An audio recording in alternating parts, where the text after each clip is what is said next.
आजच्या कॅबिनेट बैठकीत मंत्रालयाची सुरक्षा आणि कामकाजासंदर्भात महत्त्वाचा निर्णय घेण्यात आला। आता मंत्रालयाचं डिजिटायझेशन करण्यात येणार आहे। त्यानुसार यापुढे मंत्रालयामध्ये येणाऱ्या व्यक्तीला फेस आयडीद्वारे प्रवेश मिळेल।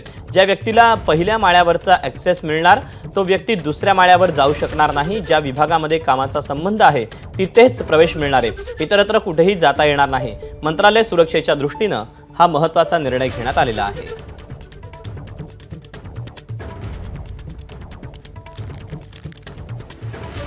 एक नीट सुरक्षा सिस्टीम मंत्रालयाची आम्ही तयार करतो, ज्याच्यामध्ये प्रत्येकाला आपलं रजिस्ट्रेशन करावं लागेल।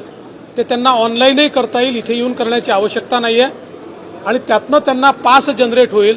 तो पास घेऊनच त्यांना आत येता येईल। जाताना तो पास त्यांना वापस करावा लागेल। त्यामुळे कोण व्यक्ती किती वेळ कुठे आहे, म्हणजे बरेच वेळा लोक असं म्हणतात की मंत्रालयामध्ये दलाल फिरतात, तर अशा प्रकारचे कोणी आहेत का जे रोज येतात आणि इथेच थांबतात, याची माहिती ही या माध्यमातून निश्चितपणे मिळणार आहे। आता प्रत्येक कामाचा युनिक आयडी तयार होईल आणि त्यातनं एक प्रकारे या कामांवर आपल्याला नीट लक्ष ठेवता येईल, वेगवेगळ्या डिपार्टमेंटचं कोऑर्डिनेशन देखील करता येईल आणि त्यासोबत जी पीएम गतिशक्ती योजना आहे त्या गतिशक्ती योजनेच्या प्लॅटफॉर्मवर ही सगळी कामं हळूहळू करून आणली तर सरकारचे ॲसेट्स किती आहेत, ते कधी क्रिएट झालेले आहेत, हे देखील आपल्याजवळ त्याचा एक चांगला रेकॉर्ड राहील आणि पुन्हा पुन्हा त्याच ठिकाणी कामं होण्याच्या ज्या तक्रारी असतात त्या तक्रारी देखील दूर होतील।